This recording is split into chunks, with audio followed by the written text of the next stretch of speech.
परमात्मा को पाने तथा उसका वास्तविक लाभ प्राप्त करने के लिए पवित्र बाइबल में प्रमाण है कि प्रभु ने मनुष्य को अपना ही स्वरूप बनाया। 6 दिन में सृष्टि रचकर 7वें दिन विश्राम किया। कुरान शरीफ में प्रमाण है कि हजरत मोहम्मद को खुदा स्वयं कह रहे हैं कि मैंने तुम्हें उस परमात्मा की महिमा बताने के लिए भेजा है। वो परमात्मा कबीर है जिसने 6 दिन में सृष्टि रची तथा 7वें दिन तख्त पर जा विराजा। उसकी खबर किसी बाखबर से पूछकर तो देखो। कृपया अवश्य सुनिए जगत गुरु तत्वदर्शी संत रामपाल जी महाराज के अमृत वचन। इस प्रकार ये 3 परमात्मा है। तो परम अक्षर ब्रह्म जो कुल मालिक है वो कबीर देव है। ये वही परमात्मा है जो बनारस में एक जुलाहे की भूमिका और एक कवि की भूमिका, एक तत्वदर्शी संत की भूमिका करके अपना कार्य संपन्न करके सैसरी चले गए थे। पुण्यात्माओं,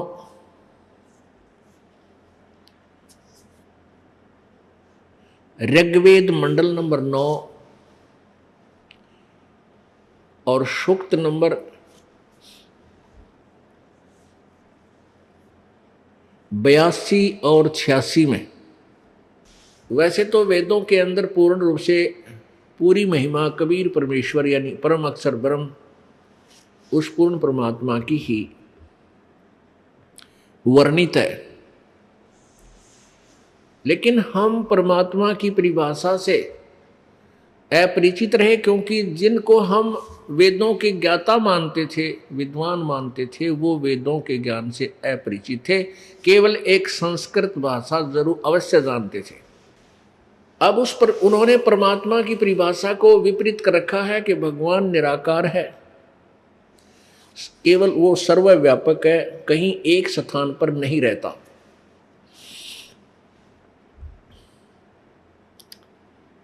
कुछ एक ने ऐसा भी कहा है कि वो ब्रह्मलोक में रहता है, और फिर वो भी कहते हैं वो निराकार है, वो किसी के समक्ष नहीं आता। इस प्रकार की जो उलट पुलट थ्योरी बना करके पूरे मानव समाज को भ्रमित कर दिया, जिस कारण से सभी मानव अपने अपने हिसाब से अपनी अपनी अटकल लगा करके ज्ञान प्रचार, ज्ञान आधार बना करके भक्ति कर रहे हैं। वो लोकवेद है।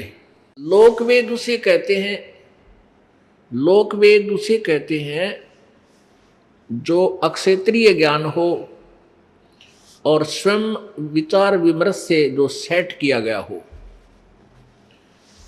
उसको लोकवेद कहते हैं। सुना सुनाया ज्ञान जिसका कोई आधार ना हो, उसको लोकवेद बोलते हैं।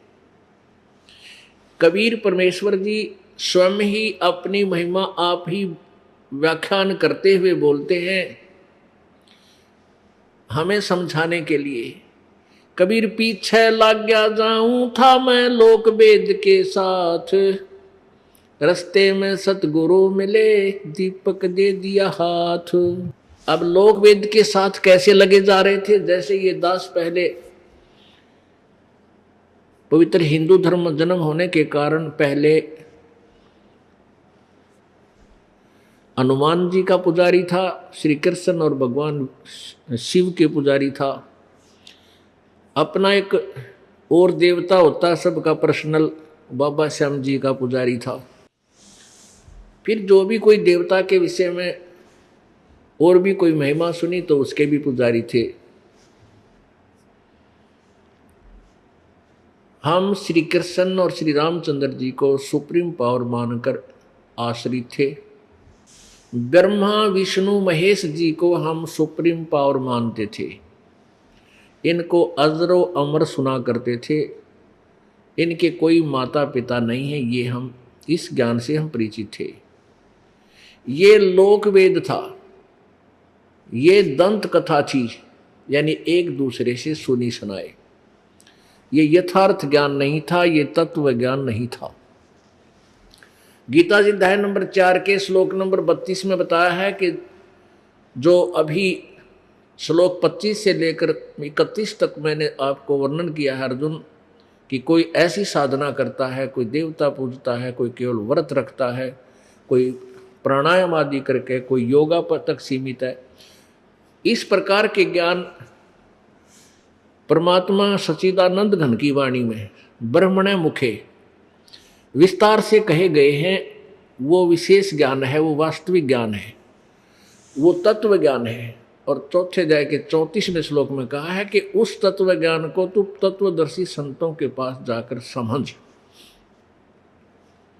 तत्वदर्शी संत की पहचान बताई है 15वें अध्याय के 5वें मंत्र में कि जो उल्टे लटके हुए संसार रूपी वृक्ष के सभी पार्ट्स को, सभी विभागों को, जैसे तना कौन है, कौन भगवान समझो, क्योंकि संसार का वृक्ष का एग्जाम्पल दे करके प्रभुओं की उनकी अपनी अपनी महिमा समझाई गई है, प्रभु की परिभाषा बताई गई है। जो संत उल्टे लटके हुए संसार रूपी वृक्ष के पत्ते आदि सभी विभागों को विस्तार से बतावे, स वेदवित, वह वेद के तात्पर्य को जानने वाला है। तो कबीर परमेश्वर जी ने आकर स्वयं ही बताया था, अक्षर पुरुष एक पेड़ है, निरंजन वा की डार, और तीनों देवा शाखा हैं, ये पात रूप संसार। तो कहने का भाव यह है कि परमात्मा कह रहे हैं कि पीछे लग गया जाऊं था मैं लोक वेद के साथ। हमें बता रहे हैं जो अज्ञानतावश शास्त्र विरुद्ध साधना और ज्ञान ग्रहण किए हुए थे। रस्ते में सतगुरु मिले और दीपक दे दिया हाथ। ओह, अज्ञान रूप अंधेरे में लोक वेद के आधार से जो साधना यानी भक्ति के सफर में, भक्ति के मार्ग में जो हम अंधेरे में ठोकरें खा रहे थे, उसमें हमें तत्व ज्ञान रूपी एक दीपक प्रभु ने, सतगुरु ने दे दिया। अब उसकी रोशनी में हम ठोकर खाने से बच गए, हम देखकर ठीक मार्ग से चल रहे हैं, और पहले हम आंख अंधेरे में भटक रहे थे। तो परमात्मा कह रहे हैं कि पीछे लग गया जाऊं था मैं लोकवेद के साथ। लोकवेद क्या था? हम श्री राम, श्री कृष्ण, ब्रह्मा, विष्णु, महेश जी को अजर अमर, इनके कोई माता पिता नहीं है, ऐसा मान करके इनको सर्वेश्वर, महेश्वर, सर्वज्ञ और मृत्युंजय, कालज्ञ, सर्वेश्वा, सबके मालिक, कुल के सर्जनहार, पता नहीं के उपमा दे रखी थी। अब पहले मानव समाज अशिक्षित था, केवल एक यानी हिंदू समाज पहले अशिक्षित था, लेकिन हिंदू समाज का एक वर्ग जिसको ब्राह्मण कहते थे, वो मुट्ठी भर होते थे, बहुत ही कम संख्या में। वो टीचर होते थे, उनको गुरु कहते थे, और हम समझते थे कि ये गुरु जी हैं, ये बड़े विद्वान हैं, संस्कृत को जानते हैं, और वेदों और गीता और पुराणों को इन्होंने ठीक से समझा है, और ये जो ज्ञान हमें बता रहे हैं वो फाइनल है। जबकि कबीर परमेश्वर जी 600 वर्ष पहले कहा करते थे, धर्मदास मैं तुमसे, धर्मदास ये जग बौराना, कोई ना जाने पद निर्वाणा। कोई भी मोक्ष मार्ग से परिचित नहीं है, और यही कारण मैं कथा पसारा, सबसे कही एक राम न्यारा। राम राम सब कोई बखाने, आदि राम कोई बिरलाए जाने। अब मैं तुमसे कहूं चिताई, त्रिदेवन की उत्पत्ति भाई। अपनी प्यारी आत्मा धर्मदास जी को परमात्मा ने बताया कि अब मैं तुमसे कहूं चिताई, तेरे तीन त्रिदेवन की, ब्रह्मा विष्णु महेश का जन्म बताता हूं कैसे हुआ। तो क्या बताते हैं कि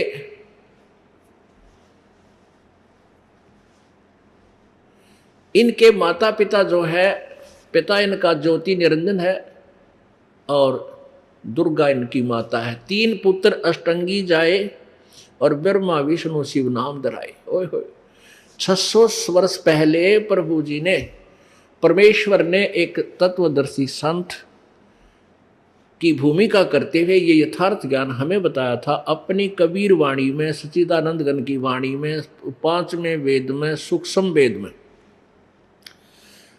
लेकिन उस समय हम परमात्मा की इस अमर वाणी पर विश्वास नहीं कर सके, क्योंकि हम यानी मानव समाज, हिंदू समाज, पवित्र हिंदू समाज, उन नकली गुरुओं के द्वारा भ्रमित कर दिया गया था कि कबीर जी अशिक्षित हैं, इनको अक्षर ज्ञान नहीं है, इसलिए ये वेदों और गीता और पुराणों से अपरिचित हैं, ये झूठ बोल रहा है कि ब्रह्मा विष्णु महेश के माता पिता हैं, ये नासवान है।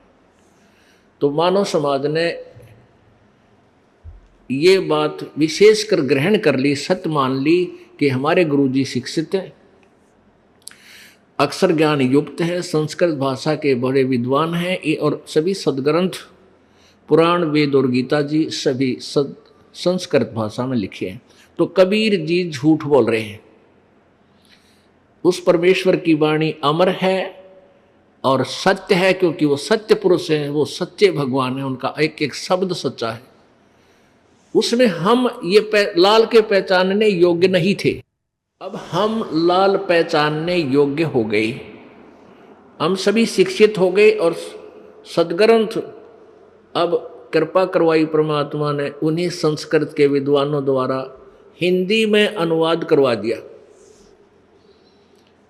अब हम, वैसे तो उन्होंने बहुत कुछ उलट सुलट भी किया, लेकिन वो सच्चाई को छुपा नहीं सके, इसलिए अनुवाद करना पड़ा।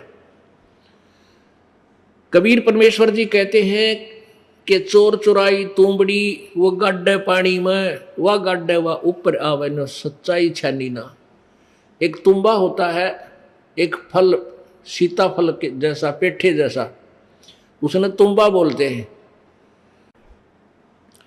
अच्छा बड़ा हो जाता है वो, ऐसे पूरी गेंद सी, अंदर से उसके बीज निकाल दिए जाते हैं और वो खाली खोखा रह जाता है। तो कहते हैं किसी चोर ने वो तुम्बा चुरा लिया और उसको छुपाने के लिए पानी में छुपाने लगा। वो नीचे छोड़ के आवे वो साथ ही ऊपर आ ले, वो नीचे दबावे वो साथ ही ऊपर आ जावे, यानी दबा नहीं, छुपा नहीं। तो कहते हैं इन अज्ञानियों ने सच्चाई को छुपाने की बहुत चेष्टा की अनुवाद करते समय, लेकिन फिर भी ये छुपा नहीं सके। कहते हैं चोर चुराई तुंबड़ी गड्ढे पानी में, वो गड्ढे हुआ ऊपर आवे न सच्चाई छानी ना। अब देखिएगा श्रीमद् देवी भागवत हिंदुस्तान की पवित्र प्रेस गीता प्रेस गोरखपुर से प्रकाशित और मुद्रित गीता प्रेस गोरखपुर से प्रकाशित पुस्तकें पवित्र हिंदू समाज के लिए एक करेंसी की तरह है, यानी बिल्कुल उसमें नो डाउट जो उसमें लिखा फाइनल है। और उसको पढ़कर पवित्र हिंदू समाज इस बात को समझ रहा है कि हमें गलत ज्ञान ग्रहण था, हम समझ नहीं सके। अब वो पुण्यात्माएं जाग रही हैं, क्योंकि जिन्होंने परमात्मा चाहिए वो अनाड़ी नहीं होते, वो बहुत पोलाइट होते हैं और वो तुरंत सत्य को देखकर स्वीकार कर लेते हैं। और परमात्मा कहते हैं जान बूझ साची तो जय और करे झूठते ने, और ताकि संगति है प्रभु सोपन में बिना दे। आँखें देख गए और सब प्रमाण देख रहे हैं, फिर भी कोई नहीं मानता है, तो कहते हैं परमात्मा उसके तो दर्शन भी ना हो, इसे निकम्मे के, क्योंकि वो भगवान नहीं चाहता, वो शत्रु है इस समाज का, मानव समाज का। वो उल्टा ज्ञान ग्रहण किए हुए हैं और सत्य को मानना नहीं चाहता।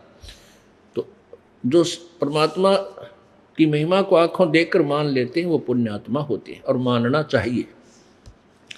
ये देखिएगा श्रीमद् देवी भागवत में ब्रह्मा विष्णु महेश की जीवनी पढ़कर सुनाते हैं आपको। दास ने नहीं लिखा, गीता प्रेस गोरखपुर से प्रकाशित है। अनुवादक कौन है ये आपके सामने दिखा देता हूँ। देखिए ये गीता प्रेस गोरखपुर से प्रकाशित है श्रीमद् देवी भागवत, और ये इसके संपादक हनुमान प्रसाद पोदार चिमन लाल गोस्वामी। ये कहाँ से प्रकाशित और मुद्रित है और अच्छी तरह डिटेल से देख लीजिए। प्रकाशक में मुद्रक है गीता प्रेस गोरखपुर, गोविंद भवन कार्यालय कोलकाता का संस्थान। इसके तीसरे सकंद में 123 पृष्ठ पे कति क्लियर कर रखा है, और सकंद तीसरा यहां देखिएगा 123 पृष्ठ पे। भगवान विष्णु अपनी माता दुर्गा की महिमा कर रहे हैं। तुम शुद्ध स्वरूपा हो, यह संसार, यह सारा संसार तुम्हीं से उद्भासित हो रहा है। मैं ब्रह्मा और शंकर, मैं विष्णु, ब्रह्मा और शंकर, हम सभी तुम्हारी कृपा से विद्यमान है। हमारा आविर्भाव माने जन्म और तिरोभाव मीन मृत्यु, हमारा तो जन्म और मृत्यु हुआ करता है। केवल तुम ही नित्य हो, जगत जननी हो, प्रकृति और सनातनी देवी हो। अब भगवान शंकर बोले, देवी यदि महाभाग विष्णु तुम्ही से प्रकट हुए हैं, अर्थात विष्णु का जन्म भी आपसे ही हुआ है, तो उनके बाद उत्पन्न होने वाले ब्रह्मा भी आप ही के बच्चे हुए, बालक हुए। फिर मैं तमोगुणी लीला करने वाला शंकर क्या तुम्हारी संतान नहीं हुआ? अर्थात मुझे भी जन्म देने वाली, उत्पन्न करने वाली तुम ही हो। सिवे संपूर्ण संसार की सृष्टि करने में तुम बड़ी चतुर हो। इस संसार की सृष्टि, सतिथि और संहार में तुम्हारे गुण सदा समर्थ हैं। उन्हीं तीनों गुणों से उत्पन्न हम ब्रह्मा, विष्णु एवं शंकर नियमानुसार कार्य में तत्पर रहते हैं। ये तो हमारे पवित्र सदग्रंथ बोल रहे हैं, बता रहे हैं। पवित्र श्रीमद् देवी भागवत अर्थात दुर्गा पुराण ने, देवी पुराण ने सिद्ध कर दिया कि ब्रह्मा, विष्णु, महेश का जन्म मृत्यु होता है। ये अविनाशी नहीं है, नाशवान है। और दुर्गा इनकी माता है। रजगुण ब्रह्मा है, सतगुण विष्णु, तमगुण शिव जी। ये हमारे सदग्रंथ आज हमें प्रमाणित कर रहे हैं। ये 600 वर्ष पहले भी ऐसे ही लिखा था, पर वो ही अंग्रेज इसमें संस्कृत में लिखा था और हम पढ़ नहीं सके। और अन्य वर्ग को ब्राह्मण के अतिरिक्त संस्कृत पढ़ना अलाउड भी नहीं था, ऐसा प्रतिबंध था। अब परमेश्वर ने क्या बताया था 600 वर्ष पहले, वो भी सुनिए। धर्मदास ये जग बोराना, कोई न जाने पद निर्वाणा।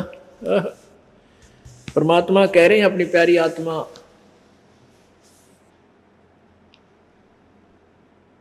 धर्मदास जी को आकर समझा रहे हैं, ज्ञान दे रहे हैं कि धर्मदास जी एक बहुत अच्छी पुण्य आत्मा, श्रेष्ठ आत्मा थी, परमात्मा को चाहने वाली। वो पहले हमारी तरह लोक वेद के आधार पर राम, कृष्ण और विष्णु और ब्रह्मा जी के ऊपर विष्णु जी और शिव जी पर आश्रित था। जैसे भी उनके गुरु जी ने ज्ञान दिया था, रूपदास जी ने, वो 68 तीर्थों की भी यात्रा किया करता था और एकादशी का व्रत भी करता था। जैसा भी हम सभी डले ढो रहे थे, वो भी ढो रहा था। परमेश्वर कबीर जी सतलोक से आकर उन्हें मिले थे।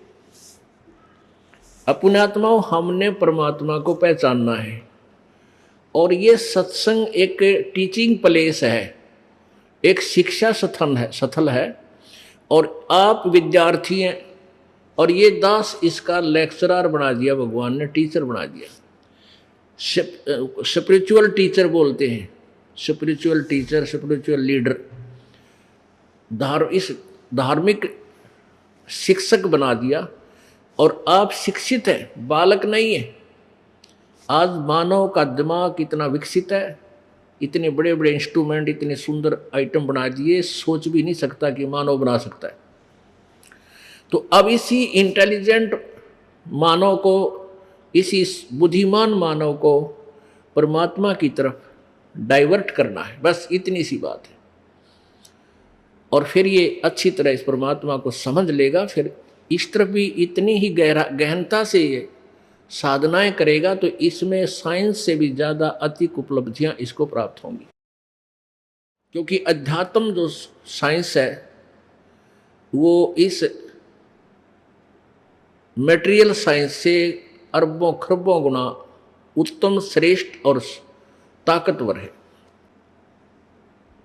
अब आपको पहले थोड़ा सा ये पहचान करवानी है, परमात्मा सचमुच वही है जो कबीर परमेश्वर में जो गुण हैं कबीर परमेश्वर जी में, जो लक्षण हैं जो हमने 600 वर्ष पहले उनके विषय में लिखा हुआ आज पढ़ा, तो वो वेद भी समर्थन कर रहे हैं। देखिएगा पवित्र वेद हमें क्या परमेश्वर की बारे में क्या बता रहे हैं। परमेश्वर कहा करते थे कबीर जी, वेद मेरा भेद है, मैं ना वेदन के माही, जौन वेद से मैं मिलूं वो वेद जानते नाही। गीता जी अध्याय नंबर 4 के श्लोक नंबर 32 में कहा है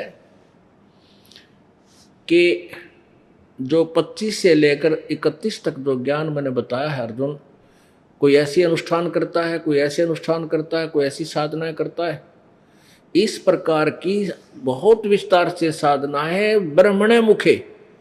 अब गीता जी को आप पढ़ोगे तो आपको उसमें अनुवाद गलत किया मिलेगा। उन्होंने ब्रह्मणे का अर्थ वेद लिख दिया और मुखे का अर्थ लिख दिया वाणी, वाणी। उन्होंने वेद की वाणी लिख दिया, जबकि लिखना था सच्चिदानंद घन ब्रह्म की वाणी। ब्रह्मणे का अर्थ आप देखिएगा गीता जी अध्याय नंबर 17 के श्लोक नंबर 23 में, ओम तत्सत इति निर्देश है ब्रह्मणे त्रिविद समर्थ है। वहां इन्होंने ही अनुवाद किया है, अनुवादकर्ता गीता प्रेस गोरखपुर वालों ने कि उसमें लिखा है ब्रह्मणे माने सच्चिदानंद घन परम, यानी पूर्ण परमात्मा परमेश्वर। तो यहाँ हम सच्चिदान जो ब्रह्मणे का अर्थ है 4 अध्याय के 32वें श्लोक में, यहाँ हमने ब्रह्मणे का अर्थ लिख लेना चाहिए सच्चिदानंद घन, बाकी ठीक है। मुखे माने वाणी में, सच्चिदानंद घन की वाणी में, अर्थात 5वें वेद में, सूक्ष्म वेद में, परमेश्वर के मुख से उच्चारित, मुखे माने मुख में, जो मुख से उच्चारित मुख्य ज्ञान में, उसमें विस्तार से कहे गए हैं। तो वो परमात्मा कहते थे कि वेद मेरा भेद है, मेरे ही विषय में बता रहा है, पर मैं मिलो वेदन में नाही, मैं वेदों की मैं वर्णित विधि से मेरी प्राप्ति नहीं हो सकती, क्योंकि उसमें ऑप्शन छोड़ दी।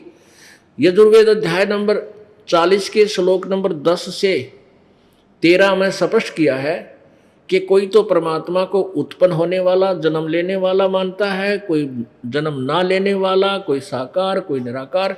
इसका विशेष ज्ञान तो तत्वदर्शी संत बताएंगे, उनसे सुनो।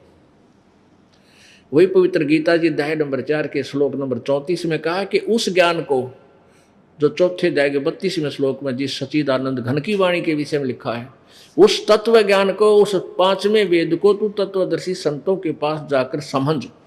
उनको दंडवत प्रणाम करने से, कपट छोड़कर उनके समक्ष प्रार्थना करने से वो तत्वदर्शी संत तुझे परमात्म तत्व के बारे में, यानी उस परम अक्षर ब्रह्म के बारे में जानकारी देंगे। तो परमात्मा कहते हैं कि जिस वेद से मैं मिलूं, वेद माने ज्ञान, जिस ज्ञान से, वो 5वां वेद जो है उसमें लिखी है परमात्मा की महिमा की वाणी, उसके पाने का विधि, कौन सा सतनाम है, वो 2 अक्षर का नाम कौन है, सार नाम क्या है, तो ये वेदों में और गीता जी में नहीं है। इसलिए कहता है जौन वेद से, जिस ज्ञान से मैं मिलूं ये चारों वेद जानते नहीं। अब देखियो वेद परमात्मा का भेद कैसे बता रहे हैं कबीर जी का, परम अक्षर ब्रह्म का। देखिएगा ऋग्वेद मंडल नंबर 9, अब मैं आपको दिखाएंगे ये कहां से प्रकाशित है। प्रकाशक हैं सार्वदेशिक कार्य प्रतिनिधि सभा, महर्षि दानंद भवन, रामलीला मैदान, नई दिल्ली। कहां से मुद्रक है, मुद्रित है Prince offset printers, 1510 Pataudi house, नई दिल्ली, दरियागंज नई दिल्ली। अब इसके देखिए सूक्त नंबर 86 के मंत्र नंबर 26 और 27 में, ऋग्वेद मंडल नंबर 9 सूक्त नंबर 86 और मंत्र 26-27 आपको पहले दिखाते हैं। ऋग्वेद मंडल नंबर 9 सूक्त नंबर 86 यानी 86, मंत्र नंबर 26। इसमें क्या है कि यज्ञ करने वाले यजमानों के लिए परमात्मा, यज्ञ माने साधना, अनुष्ठान, धार्मिक अनुष्ठान करने वाले यजमानों यानी साधकों के लिए परमात्मा सब रास्तों को सुगम करता हुआ, उनके सब रास्ते खोल देता है, खोलता हुआ उनके विघ्नों यानी संकटों को मर्दन करता हुआ, नष्ट करता हुआ और उनको पवित्र करता हुआ और अपने रूप को सरल करता हुआ, यानी अपने वास्तविक रूप जो तेजों में रूप है उसको हल्का तेज पुंज का रूप धारण करके करता हुआ वह कांति में यानी तेजों में परमात्मा कबीर।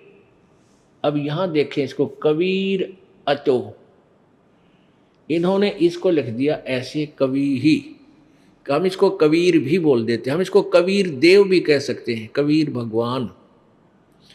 हम कबीर देव बोलने लगे, हम इसको अपभ्रंश करके, ये है ऐसे ही। वेद इसको कवि बोलते हैं, हम उसको कबीर देव कहते हैं, हम उसको कबीर देव, कबीर साहब, कबीर अल्लाह, अल्लाहू अकबर ऐसा बोलते हैं। वो कबीर है, कबीर देव है, हम यहाँ कबीर देव भी लिख सकते हैं। इन्होंने लिखा है वो परमात्मा सर्वज्ञ, विद्युत के समान क्रीड़ा करता हुआ यानी बिजली जैसी गति से चलता हुआ, वर्णीय पुरुषों यानी श्रेष्ठ मनुष्यों को, अच्छी आत्माओं को मिलता है, प्राप्त होता है, आता है। आगे देखो 27 में क्लियर कर दिया। प्रेम की वे सैकड़ों धाराएं जो नाना रूप में स्थिति को लाभ कर रही हैं, वे परमात्मा को प्राप्त होती हैं। प्रकाश पुंज परमात्मा, वो तेज पुंज का भगवान। गरीबदास जी कहते हैं तेज पुंज तन दे धरकर अन्य दे धरकर इस विध हमको भेंट ही, यहाँ इसलिए इस प्रकार आकर मिलते हैं हमारे को। तेज पुंज परमात्मा को बुद्धि वृत्तियां विषय करती हैं, जो परमात्मा ध्रुवलोक के तीसरे पृष्ठ पर विराजमान है, यानी सतलोक में जो रहता है उसके आखिरी हिस्से पर विराजमान है, वो वहाँ रहता है, प्रकाश रूप है, और वह प्रकाश रूप है यानी तेजों में है, उसको बुद्धि वृत्तियां प्रकाशित करती हैं। अब देखो 82, अब देखिएगा 82 में 82 में ऋग्वेद मंडल नंबर 9 का सूक्त नंबर 82, इसमें 1, 2, 3 ये आपको श्लोक दिखाते हैं जो कति क्लियर करेंगे। ये देखिएगा ऋग्वेद मंडल नंबर 9 सूक्त नंबर 82 और मंत्र नंबर 1।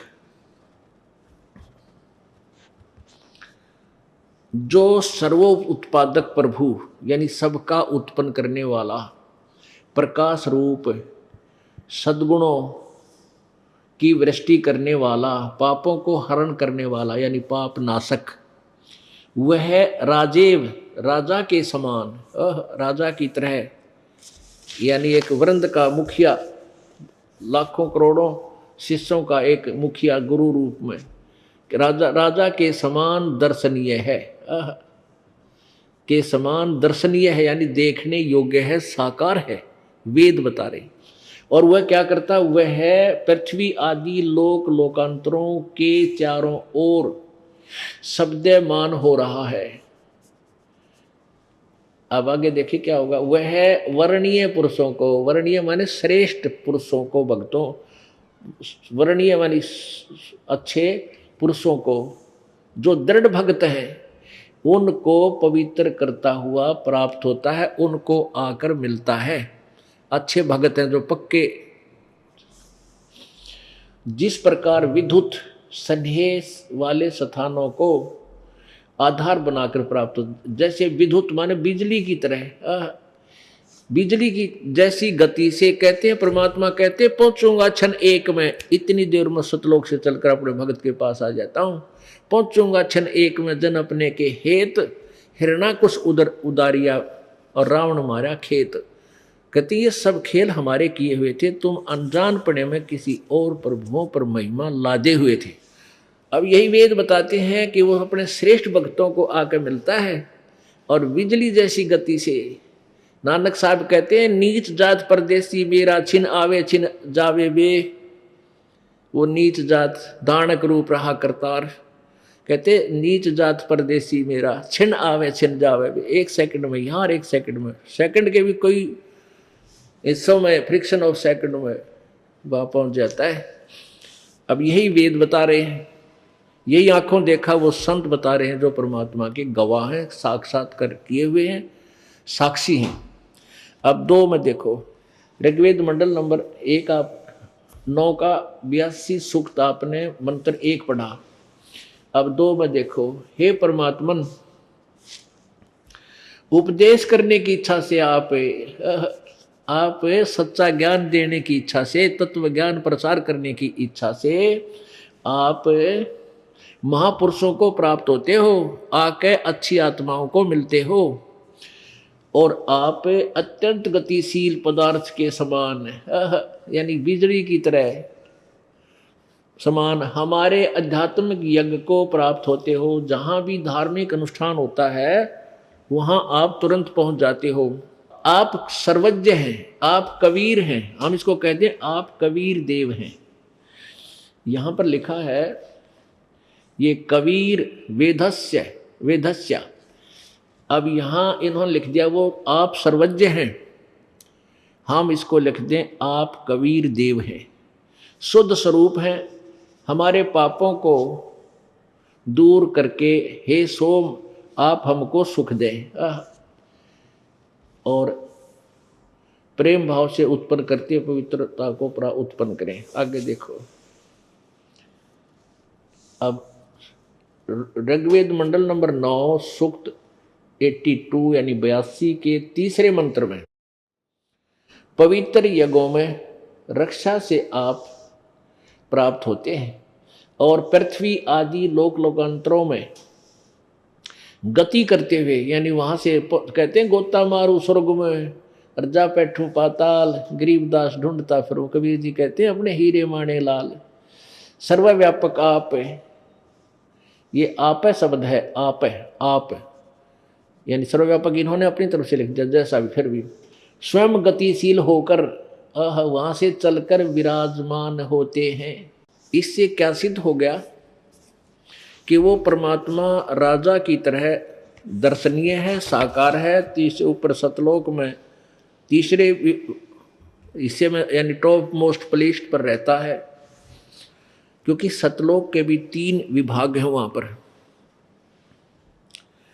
ऐसे ही काल ने भी ब्रह्मलोक के 3 विभाग किए हुए हैं अपने स्वर्गलोक के, सतलोक के नहीं, स्वर्ग ब्रह्मलोक के, क्योंकि काल ने उस सतलोक की ही डुप्लीकेट यहाँ नकल की हुई है इस जीव को भ्रमित कर भरमाए रखने के लिए। अब वो परमात्मा यहाँ किस उद्देश्य से आता है ये तो आपने देख भी लिया, और भी क्लियर करते हैं कि वो उपदेश देने के उद्देश्य से, यानी सच्चा ज्ञान प्रदान करने के उद्देश्य से श्रेष्ठ भक्तों को आकर मिलता है। पुण्यात्माओं, परमात्मा की प्राप्ति करना कोई कठिन काम नहीं है, सबसे आसान काम है, और सबसे आसान विधि है प्रभु की भक्ति। और परमात्मा की सच्ची भक्ति के अतिरिक्त प्रत्येक कोई भी कार्य आप करते हो पेट के लिए, जैसे खाना बनाना ही होता है, बहन बेटियों को कितना जुगाड़ जोड़ती हैं, कि तो चिमटा पलटा, कि तो लकड़ी गोसे उपले सिलेंडर, फिर तो पतीला, फिर माचिस लाइटर है, और फिर आटा बेसन गूंदा गांधी बिरौनी कितने करके फिर रोटी बने। और परमात्मा का नाम उठत नाम बैठत नाम सोवत जागवे, नाम खाते नाम पीते नाम सेती लागवे। ऐसा मंत्र दे रखा परमात्मा ने, चलते फिरते याद हो जाए 2 4 10 बार उनको याद करने में।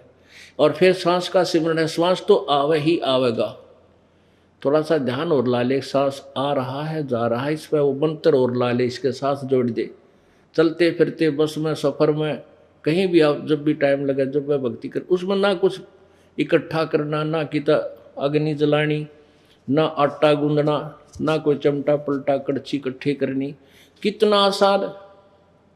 लेकिन हमें ये ज्ञान मिला को नहीं, हमारे को तो वो मिल गए वो हठ योग करने वाले, जंगल में बैठ के धूना पर तप्पा, कि तो बर्फ में खड़े हो गए जोटियाँ की तरह, कि तो जल में खड़े हो गए। हमने सोचा करते भाई ये पाओगे भगवान, हमारा नंबर नहीं। अब पता चला वो तो डले डोया करते, वो तो शास्त्र विरुद्ध साधना करते थे। अब आपको दिखाते हैं और परिपक्व करते हैं। ये देखिएगा ऋग्वेद मंडल नंबर 9 सूक्त नंबर 20 9 सूक्त नंबर 20 का मंत्र नंबर 1। ये कबीर देव है, कबीर देव स्पष्ट है। कबीर देव वह परमात्मा, कबीर का अर्थ लीजिए ना मेधावी, और अवय माने सबका रक्षक। अवय अवय होता है वैसे अविनाशी, सबका रक्षक। देवविते विद्वानों की तृप्ति के लिए ज्ञान को देता है, वह है कबीर परमात्मा। अब मान लें इनकी बात को कि वह कवि, वो कवि रूप में आता है। वैसे वो ऋग्वेद मंडल नंबर 9 के और सूक्त नंबर 96 के मंत्र 16, 17, 18, 19 और 20 में वो स्पष्ट किया है कि वो परमात्मा कबीर देव है, और वो अपनी महिमा की वाणी अपने 5वें वेद को, इस तत्व ज्ञान को लोकोक्तियों के माध्यम से, कविताओं के माध्यम से बोल बोल कर, उच्चारण करके, आवाज लगा लगा के बोलता है। इसलिए वो प्रसिद्ध कवियों में से भी एक होता है। लेकिन वो होता है भगवान, वो होता है प्रभु। तो यहां भी वही बताते हैं कि वो परमात्मा वो कबीर वाणी के द्वारा अपना ज्ञान देता है। वही गीता जी अध्याय नंबर 4 के श्लोक नंबर 32 में सच्चिदानंद घन की वाणी कहा है, लिखा है ब्रह्मणे मुखे। अब यहां उसी के विषय में देखिए ऋग्वेद मंडल नंबर 9 सूक्त नंबर 20 मंत्र नंबर 1 में वह परमात्मा कबीर देव, ये कबीर मेधावी है और वो सबका रक्षक है, विद्वानों की तृप्ति के लिए ज्ञान को देता है, और सहनशील है, संपूर्ण दुष्टों को संग्रामों में तिरस्कृत करता है। वैसे तो बहुत से प्रमाण और भी हैं, एक और भी दिखाना पड़ेगा आपका कि वो परमात्मा तीसरे धाम में रहता है। अब फिर देखिएगा यही ऋग्वेद मंडल नंबर 9 और सूक्त नंबर 96, ऋग्वेद मंडल नंबर 9 सूक्त नंबर 96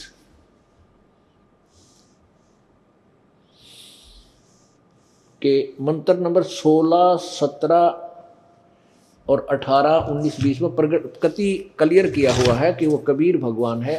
क्योंकि इस 16वें मंत्र में पूछा है, हे परमात्मन, यानी वेद ज्ञान दाता ब्रह्म आप पे ही प्रश्न करा है कि हे परमात्मन, आपके सर्वोपरि रहस्य चारु नाम, ये संस्कृत देखो नाम, इसका अर्थ आगे करना था। चारु माने श्रेष्ठ, नाम माने नाम ही लिखना था। जो तुम्हारी संज्ञा है, जो तुम्हारा नाम है, आप उसका ज्ञान कराएं। आपका जो वास्तविक यानी श्रेष्ठ नाम है वो बताओ कौन सा है।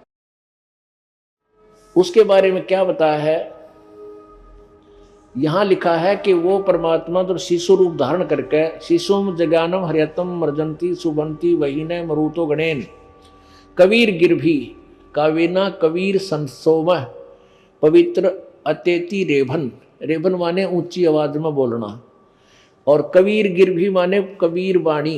यहां देखो इन्होंने कवि का अर्थ लिख दिया कवि लोग, और गिरभी का अर्थ वाणी द्वारा कर दिया। हम इसको लिख दें कबीर वाणी द्वारा, कवि लोगों वाणी द्वारा नहीं, कवि लोग वाणी द्वारा नहीं, कबीर गिरभी कबीर वाणी द्वारा, वो कविता से यानी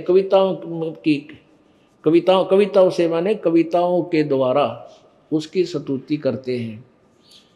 वो गरजता हुआ अतिक्रमण करता है। अभी इन्होंने अनुवाद नहीं कर सके क्योंकि इनको ज्ञान तो था नहीं। तो आगे देखना, इसमें 18वें श्लोक में वो बताया कि वो तीसरे धाम में रहता है। वो परमात्मा जो कबीर देव है, जो सबका मालिक है, इसमें स्पष्ट किया है ऋषि मना ये ऋषि कृत सरस्वा सवरसा सहस्र अणिथा है पदवी कवि नाम। तृतीय धाम में महसी शिष्य संत सोम विराजमानु राजती सटुप।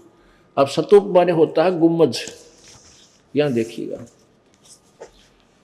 सोम स्वरूप परमात्मा पालन की इच्छा करता हुआ तीनों लोकों में प्रवेश करके सबका धारण पोषण करने के लिए जो महान वह परमात्मा तृतीयम धाम, तृतीयम यानी तीसरे धाम माने स्थान में, ये इन्होंने अनुवाद अपने हिसाब से किया देवयान और पितृयान, इन दोनों से पृथक तीसरा जो मुक्ति धाम है तृतीयम धाम, उस तीसरे मुक्ति धाम में उसमें विराजमान है।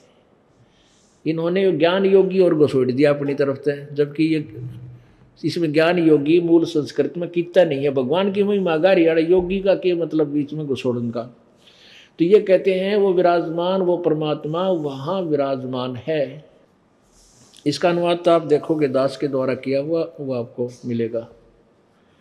अब हम ये दास क्या सिद्ध करना चाहता है कि वो परमात्मा पूर्ण ब्रह्म, वो कबीर जी हैं जो बनारस में आए थे 600 वर्ष पहले, और वो अपने दृढ़ भक्तों को, श्रेष्ठ आत्माओं को आकर स्वयं मिलते हैं।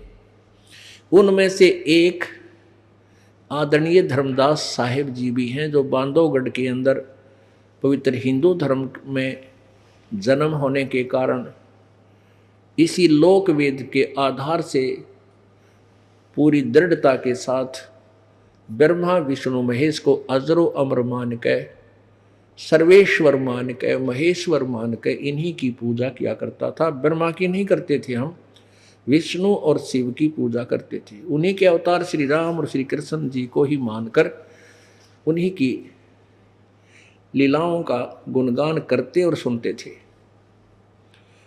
इसी प्रक्रिया में धर्मदास जी लगे हुए थे। तो परमात्मा उनको बांधवगढ़ में मिले, ना वहाँ मथुरा में मिले, वृंदावन में वहाँ तीर्थ करते हुए जा रहे थे, वहाँ परमात्मा मिले। फिर उनको पूरा ज्ञान समझाया। धर्मदास जी को परमात्मा कह रहे थे आज 600 वर्ष पहले यही बताया जो आज वेद बताते हैं कि वो अपनी श्रेष्ठ आत्माओं को आकर मिलते हैं, दृढ़ भक्तों को, जो फिर तोड़े नहीं, टूटे थे संसार कुछ भी कहे। इतनी अच्छी आत्माएं जो हों प्रभु के चाहने वाली, उनमें से कौन कौन है? आधा दर्जन तो ये दास सेतुदेव दास परिचित है। आदरणीय धर्मदास साहिब जी बांधवगढ़ वाले, आदरणीय मलुकदास जी, आदरणीय दादू साहिब जी, आदरणीय नानक साहिब जी जो सिख धर्म के प्रवर्तक माने जाते हैं, इनको भगवान स्वयं आकर मिले हैं। आदरणीय गरीबदास साहिब जी छुडानी, गांव छुडानी, जिला जज्जर, हरियाणा वाले, और आदरणीय गीसा संत साहिब जी, और आदरणीय महर्षि रामानंद जी काशी वाले। इन सातों से ये दास परिचित है जो अच्छी आत्माएं थी, जिनको परमात्मा स्वयं आए और उनको स्वयं ही अपना परिचय दिया, अपना ज्ञान कराया, तत्व ज्ञान से उनको ओतप्रोत किया। अब क्या बताते हैं? 600 वर्ष पहले परमात्मा स्वयं आकर के अपनी प्यारी आत्माओं को यथार्थ ज्ञान दे रहे हैं। धर्मदास ये जग बोराना, कोई न जाने पद निर्वाणा, यही कारण मैं कथा पसारा, जग से कहिए एक राम न्यारा। इन सब से एक और राम न्यारा है। अब जो प्रसंग चल रहा है कि धर्मदास जी और सभी पवित्र हिंदू धर्म आज से पहले, यानी इस दास के द्वारा सदग्रंथों का रहस्य उद्घाटन करने से पहले कोई भी ब्रह्मा विष्णु महेश जी की सतिथि से यथार्थ रूप में परिचित नहीं थे। सभी ब्रह्मा जी को अजन्मा मानते थे, इनके कोई माता पिता नहीं है। जबकि परमेश्वर 600 वर्ष पहले आकर बताया करते थे इनका जन्म मृत्यु होता है, ये अविनाशी नहीं है। अभी आपने श्री देवी भागवत गीता प्रेस गोरखपुर से प्रकाशित तीसरे स्कंद प्रश्न नंबर 123 पर देखा, विष्णु जी कहते हैं कि हमारा तो जन्म आविर्भाव जन्म तिरोभाव में मृत्यु होता है, हम अविनाशी नहीं हैं। शंकर भगवान कहते हैं कि हम ब्रह्मा और विष्णु हम आप ही से उत्पन्न हुए हैं, आपकी संतान हैं। और रजगुण ब्रह्मा है, सतगुण विष्णु, हम आपके तीनों गुणों से उत्पन्न, हम ब्रह्मा विष्णु महेश आप ही के तीनों गुणों से उत्पन्न है, अर्थात रजगुण ब्रह्मा है, सतगुण विष्णु, तमगुण शिव जी। और वो ज्ञान परमात्मा वेदों और गीता पुराणों वाला अपनी सिंपल लैंग्वेज में, साधारण भाषा में, कि जन साधारण समझ ले किसी प्रकार मेरे ज्ञान को। लेकिन हमने विश्वास नहीं हुआ अपने भगवान पर, उस लाल को हम पहचान नहीं सके,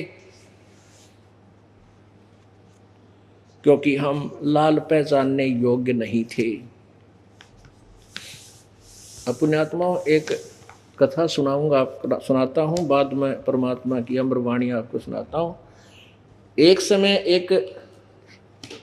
एक नगर में दो लाला जी रहते थे, दो भाई। उनमें से छोटे की मृत्यु होगी, उसके दो पुत्र थे। अब उनके पुत्र की मृत्यु, पिता की मृत्यु हो जाने के बाद लड़के ऐसे ही थे, कोई 16 वर्ष का, कोई 18 वर्ष का। एकदम अंधेरा छा गया। उनकी माता ने जब उनके क्रियाक्रम से निमट लिए, माता जी ने कहा, बेटा तुम अपने ताऊ जी से, यहाँ हरियाणा में ताऊ कहते हैं पिताजी के बड़े भाई को, यानी एल्डर अंकल कह लो अंग्रेजी में को होता है। तो उस ताऊ जी ते आप जाओ, मिलो और उनसे प्रार्थना करो कि आपको कुछ दिन पार्टनरशिप में, आपको अपने उस व्यवसाय में, बिजनेस में हिस्सेदारी कर लें, हिस्सेदार बना लें। और बेटा मेरे पास तेरे पिताजी के समय का, तेरे पिताजी के समय के ये लाल रखे हैं, एक पोटली में बांध रखे, गांठ गठड़ी में इतने सारे अच्छे, और वो छुपा कर रख रखी थी। अगले बेटा ये लाल ले जाओ, तेरे ताऊ जी को दे देना और उनको कह देना कि पैसे तो हमारे पास है नहीं, आप ये लाल रख लो, इनके फिर पैसे हमारे पास हो जाएंगे, जब लाल छुड़वा लेंगे आप हमारा हिस्सेदारी कर लो। तो बच्चों ने जाकर ऐसा ही जैसा माता जी ने कहा था, बच्चों ने जाकर अपने ताऊ जी से, एल्डर अंकल तय जाकर कहा कि ताऊ जी मेरी माता जी ऐसे ऐसे प्रार्थना कर रही है, हमारे पास ये लाल हैं, पैसे नहीं हैं, इनको गिरवी रख लो और जब हमारे पास पैसे हो जाएंगे हम छुड़वा लेंगे, हमारा हिस्सा कर लो। तो वो ताऊ जी कहने लगा, बेटा मैं तो बगैर पैसे के ही तुम्हारा हिस्सा करने को तैयार था, तुम मेरे भाई के बच्चे हो, तुम मुझसे मेरे से दूर थोड़े ही हो, आपका दुख मैं थोड़ा ही देख सकता हूँ। पर उसने जब गठड़ी खोल कर देखा वह पोटली, सेठ ने, उनके ताऊ जी ने वापस बांध कर नो बोला, बेटा इसको ले जाओ और तेरी माँ को कह दे चौकस रख ले, रख लेगी इन सबको, आवश्यकता होगी तब मैं मंगवा लूँगा तुम्हारे पर, तेरी माँ के पास से। अभी मेरी उधार बहुत चलती है दूर देश में, और तुम मेरे साथ चलो, हिस्सा कर लो और फिर आके वापस जावांगे जब ले चल लेंगे। उन दोनों बच्चों को ने जाकर वो पोटली अपनी माता जी को दे दी और कहा, माता जी ऐसे ऐसे ताऊ जी कह रहे हैं। तो उसकी माँ बोली, बेटा कोई बात नहीं, आपका पैसा कभी ले लियो, आके चौकस रखूंगी, संभाल कर रख दिया। अब वो दोनों बच्चों को ले गया दूसरे शहरों में, जहाँ से वो माल खरीद कर लाता था, कुछ उधार भी लाता था। तो दोनों बच्चों को साथ लेकर बिजनेस किया, कुछ सामान बुक करा लिया कि इतना बोरी आटे की, गेहूं की, इतनी बूरा की। तो एक स्थान से 50,000 रुपये का सामान उधार के लिए बुक करा लिया एक लाला जी ने, और कहा कि हम आपके पैसे फिर दे देंगे, वापस आएंगे तब। जब वो जहाँ रुके हुए थे तीनों, उनका अंकल और वो दोनों बालक जिस धर्मशाला में रुके हुए थे वहां आ गए। वहां आकर के उस ताऊ जी ने एक लाल उठा कर, चमकली सी वस्तु गोल गोल, उन बच्चों से कहा बेटा जाओ ये लाल है, उस सेठ को दे दो जिसे 50,000 का सामान हमने उधार लिया है, और कहना ये लाल हमारा गिरवी रख लो, वापस हम आएंगे तुम्हारा पैसा दे देंगे, अपना लाल वापस ले लेंगे। अब वो दोनों बच्चे गए, सेठ जी से कहा ले लाला जी, मेरे ताऊ जी ने कहा ये लाल है, इसको गिरवी रख लो, अपने पास रख लो, ये 50,000 का सामान हमने लिया है, फिर आएंगे तो तुम्हारे पैसे दे देंगे, लाल अपना ले लेंगे। अब उस सेठ ने बुलाया वो एक व्यक्ति जौहरी जो लाल की परख करना जानता था, उसको दिखा के भी देख ये लाल ओरिजिनल है या डुप्लीकेट। उस जौहरी ने अपना जंतर मंतर करके चेक करा, कहने लगा भाई तो डुप्लीकेट है, लालड़ी है, लालड़ी लालड़ी है ये तो 200 रुपये की भी कोई ना, ये 50,000 की बात, 1 लाख का, लाखों रुपए का होता है वो लाल तो।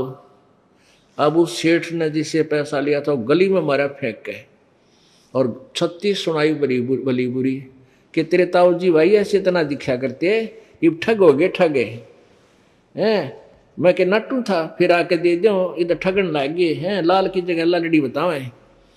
तो खूब अच्छी बुरी कही, वो बालक डर गए, घबरा गए, एकदम चिंतित हो गए। गली में से लाल उठा के आगे ताऊ जी से कहा, ताऊ जी वो लाला जी तो बड़ा निकम्मा, आप इस लाल को एक आदमी बुला, उसने कोई और दूसरी दुकान पर है, वो ने बोला ये लालड़ी है, लाल को नहीं। और लाला जी तो घना गर्म हो गया, बाहर फेंक दी सड़क पर। अन्य बोला ये तो 200 रुपये की भी कोई ना लालड़ी, लाल तो लाख रुपए का उसे है, तुम ठग हो, तुम्हारा ताऊ ठग तो नहीं था, पर ठगन क्यों लग गया हमारे को, ऐसी क्या आपत्ति आ गई, मैं क्या मना करूं था उसको उधार से। अब वो ताऊ जी तो जान था कि क्या रिएक्शन होगा इनके साथ, तो फिर वो कहता रहे बेटा वो सेठ गलत नहीं भाई, ठीक कह रहा था, ये तो लालड़ी है रे, सचमुच मेरे से गलती से दे दी बेटा। अरे देख लाल तो ये रखा इधर देख, वो उठा कर दूसरी तरफ से और देखा बेटा वो हो भाई वो ठीक बोल रहा था, लाल तो ये रह गया बेटा, धोखे से मैंने लालड़ी दे दी, यह तो सचमुच एक आने की भी कोई ना बेटा, इसकी कोई कीमत नहीं है, ये तो धोखा देने साथ रखूँ मैं, कोई चोर ठगावत इसने लेकर भाज जा, ओरिजिनल ना छेड़ा, इसलिए ले रहा था बेटा इसको। जाओ दोबारा सेठ को कहो मेरा ताऊ जी जो है बेईमान नहीं है, ये शब्द आप आगे से मत कहना, और ले तेरा लाल रख ले गिरवी। वो दोनों भाई गए, उन्हें भी देखा ढंग से, सचमुच ही तो दिन रात का अंतर है लाल और लालड़ी में। उस सेठ को जाकर सारी कहानी बताई कि हमारा ताऊ जी धोखेबाज नहीं है, गलती से धोखे में वो लालड़ी दी गई, देख लाल दिखा ले तेरे किससे ना। तो उसने फिर वही व्यक्ति बुलाया सेठ ने, उसने आते ही चेक करके बता दिया कि हाँ ये लाल है, ओके है। अब वो सेठ जिससे उधार ली थी वो कहता है देखो बालको देखो, थरा आँखों तो ये ऐसा हो सा लाल है। कहने का भाव ये उन बच्चों का ऐसा झटका लग गया, वो घटना वो भूल नहीं सके, और लाल और लालड़ी की पक्की दृढ़ निश्चय हो गया कि इसी लाल है, ऐसी लालड़ी होती है, और लालड़ी तो एक आने की भी कोई नहीं। दोनों बच्चे और वो ताऊ जी लेकर अपना सामान जहाज के द्वारा घर आ गए। ताऊ जी ने कहा कि बेटा जाओ तुम्हारी माँ पर वो लाल ले आओ, और फिर चलेंगे ना कल परसों वापस, तो उन लाल ले चलेंगे, और भाई और सामान किसी का कई उधार हो रही है उन्हें ठीक दे दिवा का अपना कर्जा उतारेंगे। दोनों बच्चे भागे गए घर पे, और जाते कहते माँ वो लाल दे। माँ बोली आगे बेटा आ जाओ रोटी खाओ। जो बोले रोटी पाछे खाओ, खाना पीछे खाएंगे, पहले लाल दे, वो कहाँ जल्दी निकाल। ताऊ जी को दे के आते हैं, बहुत पैसा कुछ कर्ज हो गया, और वो कहते भाई ये ले आइयो वो लाल। उसकी माँ बोली ले बेटा न्यो के न्यो रख रखे मैंने तो संभाल के, और बलका न सोची तुम देख लो लाल है लालड़ी के, ताऊ जी के सामने शर्मिंदा होना पड़े। उन्हें वही खोल कर देख लिया, वो लालड़ी थी, लाल नहीं थे। माँ तो उनको लाल समझ के गिठड़ी बांध के संभाल कर रख ली थी। और बच्चे इस परख करने योग्य कर दिए उस सेठ ने, ताऊ जी ने, कि अपने लाल और लालड़ी ने वो आप पहचान लिए। ताऊ जी ने ना कहना पड़े, वो पता तो था उसको कि लालड़ी है, लाल नहीं। तो वो लड़के कहने लगे, माँ उड़े पटक दिए ठाक उन बच्चा ने वहीं पर चूल्हे में।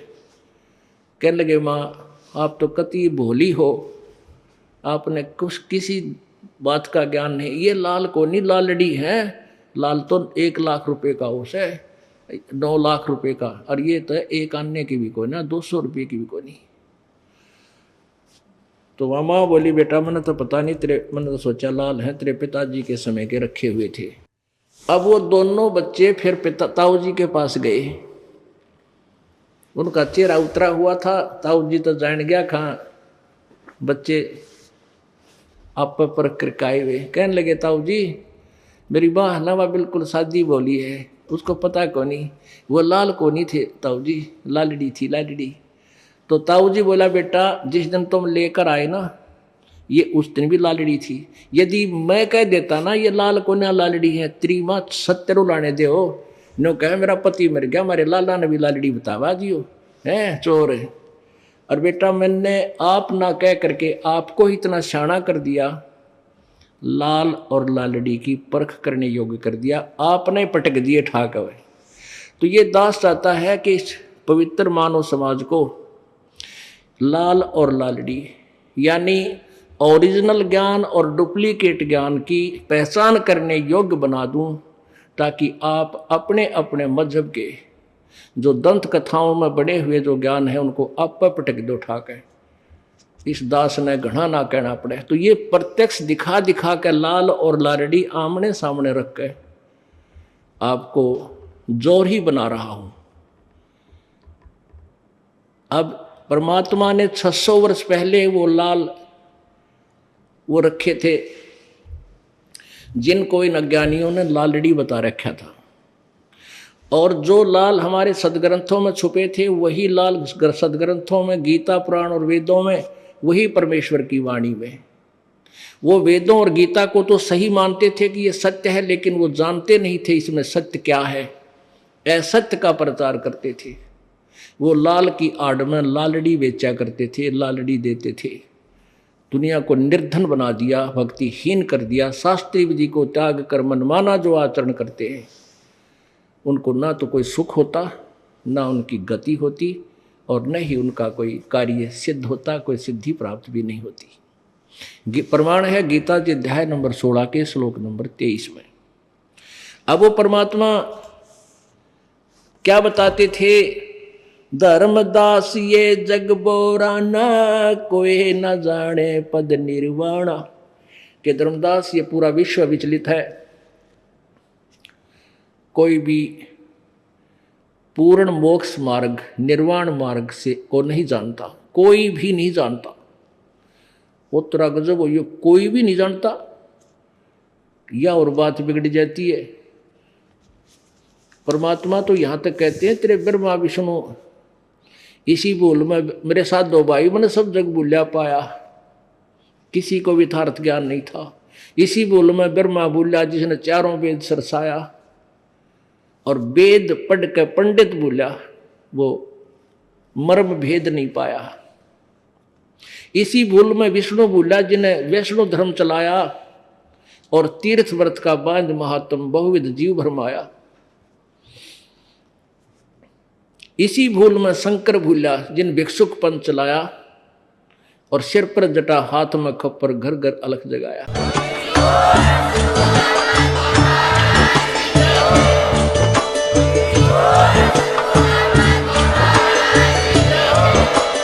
आप सुन रहे थे जगत गुरु तत्वदर्शी संत रामपाल जी महाराज जी के मंगल प्रवचन। अधिक जानकारी के लिए विजिट कीजिए हमारी वेबसाइट www.jagatgururampalji.org। संत रामपाल जी महाराज जी के शुभ आशीर्वाद से पूरे विश्व भर में 500 से भी ज्यादा नाम दीक्षा केंद्र हैं, जिन पर संत रामपाल जी महाराज जी द्वारा ऑनलाइन निशुल्क नाम दीक्षा दी जा रही है। अपने नजदीकी नाम दीक्षा केंद्र का पता करने के लिए संपर्क करें 8222880541।